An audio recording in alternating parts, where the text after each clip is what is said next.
Hello everyone, আসসালামু আলাইকুম। আশা করছি সবাই ভালো আছেন। চলে আসলাম একটি নতুন রেসিপি নিয়ে। আজকের রেসিপিতে থাকছে খুবই মজাদার নিমকি। খুব কম উপকরণে এই রেসিপিটি তৈরি করা যায় এবং এটা একটা মজাদার নাস্তা।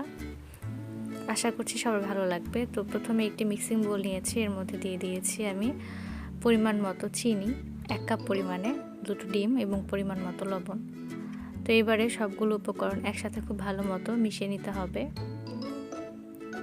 চিনিটা গলে না আসা পর্যন্ত ভালো মতো নেড়ে চেড়ে মিশিয়ে নিব।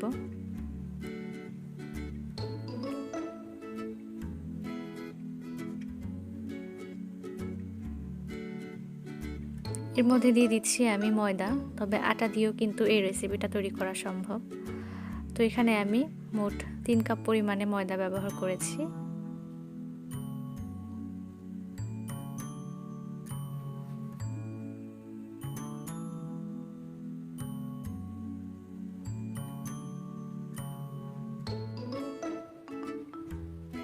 এবারে খুব ভালো মতো মিশিয়ে একটা সুন্দর ডো তৈরি করে নিতে হবে।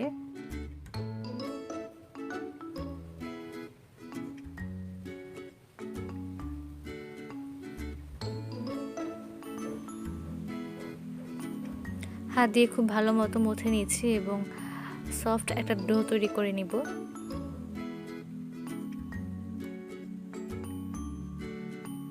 তো ডোটা তৈরি করা হয়ে গেছে। ডোটা কিন্তু খুব বেশি নরম বা খুব বেশি শক্ত হয়নি, সফট একটা ডো হয়েছে। এবারে ডোটাকে রেস্টে রেখে দিব, এতে করে খুব ভালো মতো সেট হয়ে যাবে। তো রেস্টে রেখে দিচ্ছি 10 মিনিট সময়ের জন্য। এভাবে ঢেকে একটা সাইডে রেখে দিব। তো 10 মিনিট পর এবারে আরও একবার মথে নিয়ে সুন্দর করে ডোটাকে রেডি করে নিব।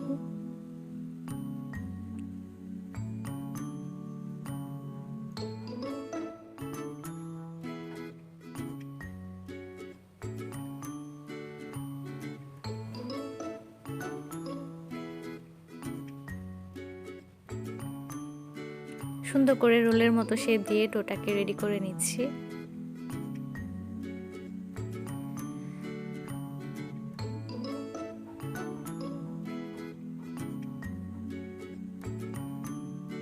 এবারে এরকম একটি নাইফ দিয়ে আলাদা আলাদা করে পিসেস করে কেটে নিতে হবে। সবগুলো টুকরোই যেন মোটামুটি সমান থাকে।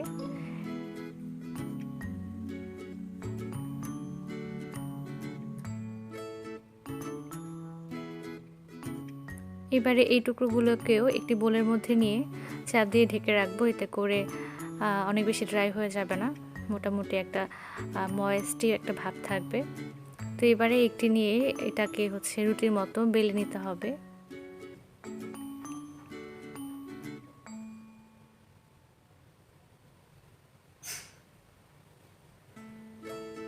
তো খুবই সিম্পল, রুটি যেভাবে তৈরি করি ঠিক একইভাবে তৈরি করে নিব। রুটি বেলতে যেন সুবিধা হয় এই জন্য শুকনো ময়দা দিয়ে নিচ্ছি।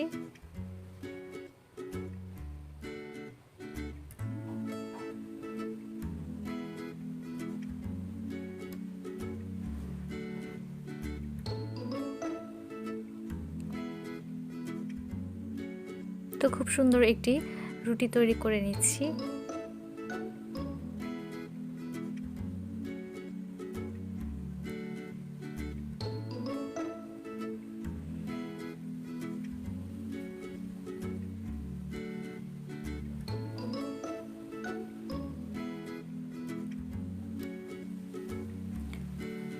খুব বেশি মোটা বা খুব বেশি পাতলা করা যাবে না।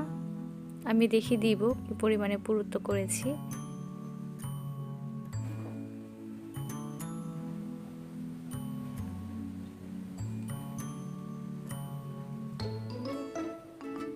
তো এই তো এরকম একটা পুরুত্বের রুটি বেলে নিয়েছি। এবারে একটা নাইফ দিয়ে লম্বা লম্বি করে কেটে নিতে হবে।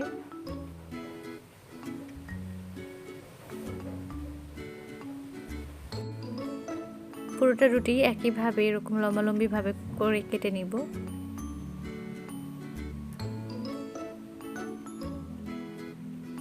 নিমকি কিন্তু অনেক শেপেরই হয়ে থাকে, অনেক মোটা হয় বা এই ধরনের হয় বা অন্য ধরনেরও হয়ে থাকে। তো আমি আজকে খুব বেশি মোটা করব না, ছোট ছোট আকারে নিমকি তৈরি করব।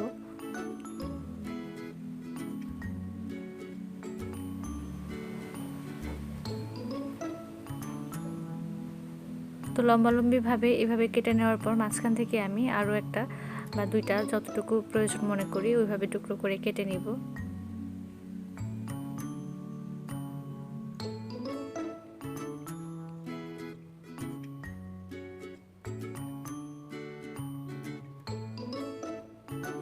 একইভাবে সবগুলোকে কেটে নিয়েছি, এবার এগুলোকে ভেজে নেওয়ার পালা।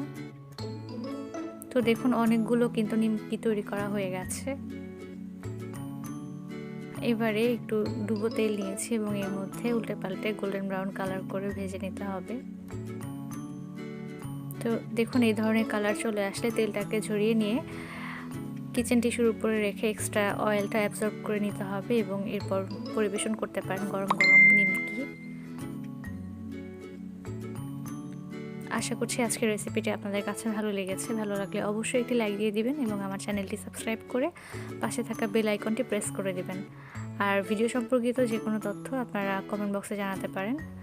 ভালো লাগলে অবশ্যই শেয়ার করবেন ফ্রেন্ডস এবং ফ্যামিলির সাথে। আজকে এই পর্যন্তই। আল্লাহ হাফেজ।